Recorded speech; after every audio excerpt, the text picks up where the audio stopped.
नमस्कार मित्रों, मैं अविनाश जोशी फिर से आपके सामने एक बार हाजिर हूँ। और जैसा मैंने आपको पहले भी बताया था कि जितने चैप्टर्स हम लोग पढ़ते हैं या किसी दूसरे विषय में भी पढ़ते हैं, तो अगर आपको उसकी थ्योरी पता होती है, उसके the story behind the chapter अगर पता होती है, तो उसमें बड़े आसानी से बात समझ में आती है। जैसे अगर आपको एक प्रीफेस दिया रहता है जिसको आप प्रोलॉग भी बोलते हैं कभी कभी, तो वो अगर आपको पता है तो वो चीज़ें समझने में बड़ी आसानी चली जाती है। और मैंने आपको पहले बताया था कि नंबर, जेंडर, पर्सन, आर्टिकल, ये 4 चैप्टर्स हमने शुरू में पढ़ने ही हैं। इसकी टेक्निकल वैल्यू अंग्रेजी में बहुत ज़्यादा है। अगर आप शुरू में इसको पढ़ते हैं तो बहुत सारी चीज़ें आपको आसानी से समझ में आने वाली है। इनफैक्ट ये चारों चैप्टर ऐसे भी नहीं है कि हमने पहले नहीं पढ़े, ये चारों चैप्टर हमने पहले पढ़ रखे हैं। जैसे नंबर है ना, जैसे आपने देखा होगा ये नंबर है, ठीक है, ये जेंडर है, ये पर्सन है ना, और ये आर्टिकल। ये चारों चैप्टर ऐसे नहीं है कि हमारे पढ़ाई लिखाई में या हमारी जिंदगी में आए नहीं है। नंबर, जिसको हम लोग सिंगुलर नंबर, प्लूरल नंबर या एक वचन बहुवचन की तरह देखते हैं, उसके नियम कायदे हमको पता होते हैं। आगे और डिटेल बताऊंगा मैं उसके बारे में। जेंडर, जिसको अपन masculine gender, feminine gender, neutral gender, common gender या पुल्लिंग, स्त्रीलिंग, उभयलिंग के रूप में जानते हैं, बचपन में भी पढ़ा हुआ होगा। पर्सन का जहाँ तक के सवाल है, उत्तम पुरुष, मध्यम पुरुष, अन्य पुरुष, जिसको first person, second person, third person हम लोग बोलते हैं। और आर्टिकल तो आपके हर परीक्षा में आए ही होंगे, आधे आधे नंबर के खालिस्तान आते हैं और ए अर्था आपको लगाने को आता है तो आपने लगाया होगा। ये चारों चैप्टर्स हमारे परिचित हैं, लेकिन हमने उसको पहले चैप्टर के रूप में पढ़ा है। उसकी जो भूमिका थी वो 2 नंबर की, 3 नंबर की, 4 नंबर की थी। इससे ज़्यादा हमने उन चैप्टर्स की हैसियत कभी समझी नहीं और थी भी नहीं। लेकिन अब जब आप भाषा पढ़ने जाते हैं, तब इन चारों चैप्टर्स का जो रोल होता है वो सब थोड़ा सा अलग हो जाता है, आपको ये समझना ही पड़ेगा। एक बात और मैं बताना चाहूँगा कि जैसे जेंडर जो है उसको थोड़ा सा बाद में हम ले सकते हैं, थोड़ा सा वैल्यू उसका अभी हम डाल सकते हैं, आर्टिकल को भी हम आगे कर सकते हैं। लेकिन जहाँ तक नंबर और पर्सन का सवाल है, ये दोनों चैप्टर्स का जो रोल है वो बहुत ही तगड़ा है। मित्रों, जब हम भाषा इस्तेमाल करेंगे तो चाहे बोलकर हो चाहे लिखकर, यानी रिटन या स्पोकन हो, हमको वाक्य में ही बातें करनी पड़ती है। एक वाक्य के रूप में हम अपनी भावनाएं व्यक्त करते हैं। तो अगर वाक्य को हमको चलाना है लिखकर या बोलकर, तो सबसे उसका मेजर फैक्टर क्या है, उसका सबसे मुख्य हिस्सा क्या है, वो है सब्जेक्ट, यानी कर्ता। सब्जेक्ट आपको पता होना चाहिए। ये जो सब्जेक्ट होता है, सब्जेक्ट जो होता है, जब तक आपको उसकी पहचान ना पता हो तब तक आप वाक्य में आगे नहीं बढ़ सकते, उसकी डिटेलिंग नहीं हो सकती। जैसे सब्जेक्ट जो होता है, अगर आपको, जैसा जो मैं कहना चाह रहा हूँ ये बात है कि अगर आपको किसी ने पूछा कि सर प्रेजेंट कंटिन्यूअस क्या होता है बताइए, तो आपने बता दिया उनको कि सर एम, इज, आर सहायक क्रिया लगती है और क्रिया में आईएनजी लगता है। उसने कहा कि सर मुझे समझ नहीं आया, उदाहरण देके बताइए। तो आपने कहा कि आई एम गोइंग होता है, ही इज गोइंग होता है और यू आर गोइंग होता है। अब अगले को फिर समझ में नहीं आया, उसने कहा कि सर आपने आई के साथ एम क्यों लगाया, या इज कहाँ लगता है, दे के साथ आपने आर ही क्यों लगाया। तो आपको ये बताना पड़ेगा कि आई जो है फर्स्ट पर्सन का सिंगुलर नंबर है, ही जो है थर्ड पर्सन का सिंगुलर नंबर है, इसलिए उसके साथ इज लगाया, कायदा है। और दे के साथ आर इसलिए लगाया कि दे जो है थर्ड पर्सन का प्लूरल नंबर है। इसका मतलब आप जब भी कोई वाक्य बनाएंगे तो उस वाक्य में कर्ता की भूमिका होगी, और कर्ता की जब तक आपको पहचान ही नहीं पता होगी तो हम उसको आगे जो टेंसेस के रूल्स हैं उसको ऐसे कैसे फॉलो करेंगे उसका। तो सर इन चारों चैप्टर्स का जो दखल है।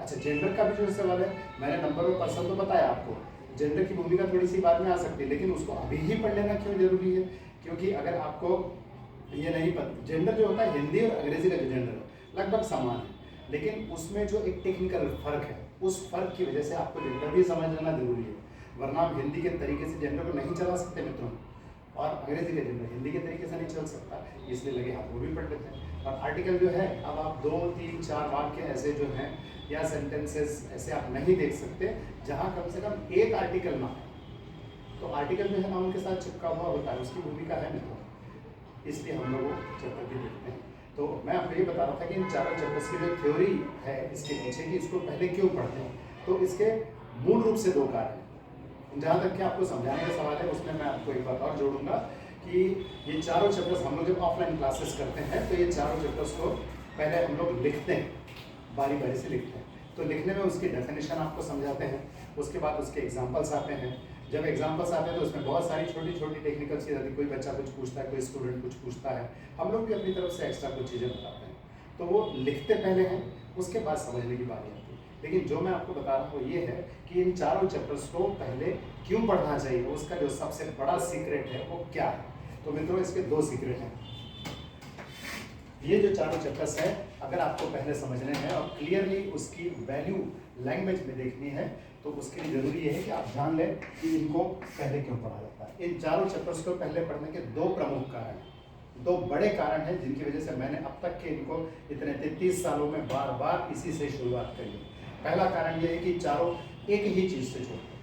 हम लोग स्टूडेंट से पूछते हैं कि वो क्या चीज़ है जिससे चारों चैप्टर जुड़े हैं, तो जिन्होंने लिखा होता है, जो थोड़े से अलर्ट स्टूडेंट होते हैं, उनको पता हो जाता है क्योंकि वो डेफिनेशन में उसका जिक्र आया हुआ है।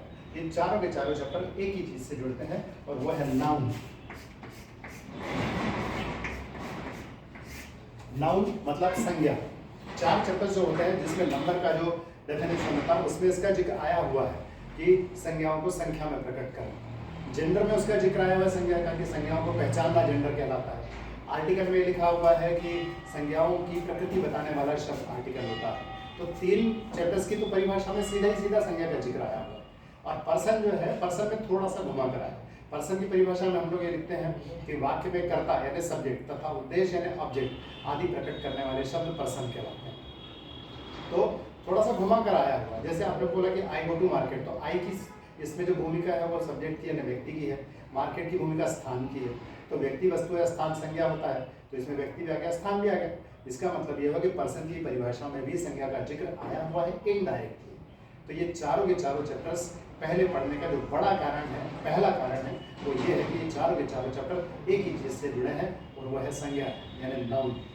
मित्रों दूसरा जो इसका कारण है पहले पढ़ने का वो भी आपको बता देता हूँ। इसका जो दूसरा कारण है, इसके लिए आपको ये जानना जरूरी है कि संज्ञाएं होती कितनी हैं दुनिया में।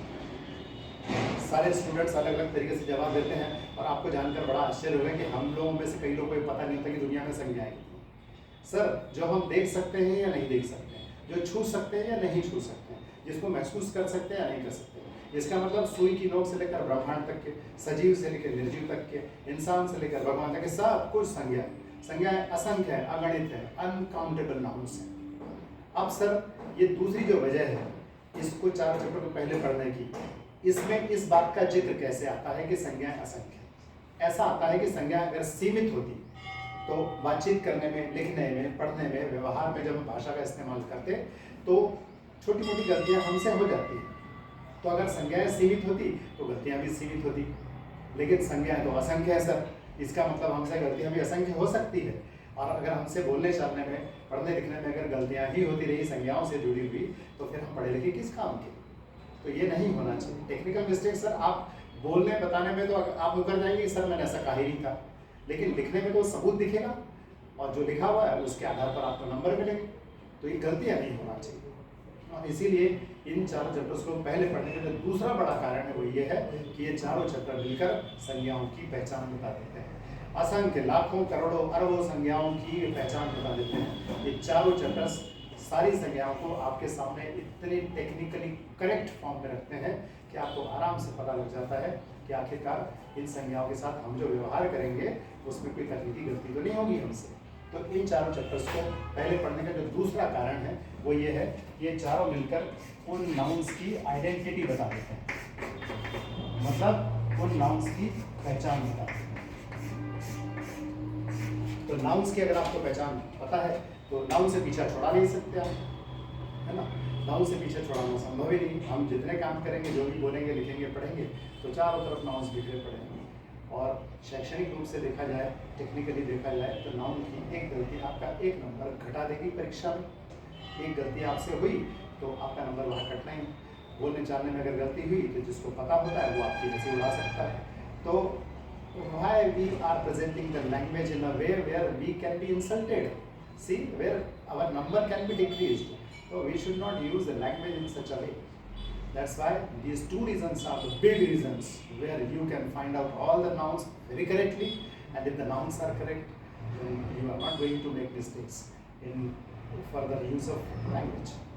तो ये सब कुछ होना है, ये आपको मैंने बताई है। एक चीज़ इससे जुड़ी हुई और भी है, और वो मैं आपको अगले वीडियो में बताऊँगा। तब तक के लिए नमस्कार। बताते रहिए कि वीडियो आपको कैसा लगा। हम बहुत जल्दी ही दूसरे विषय को लेकर मिलेंगे। नमस्कार।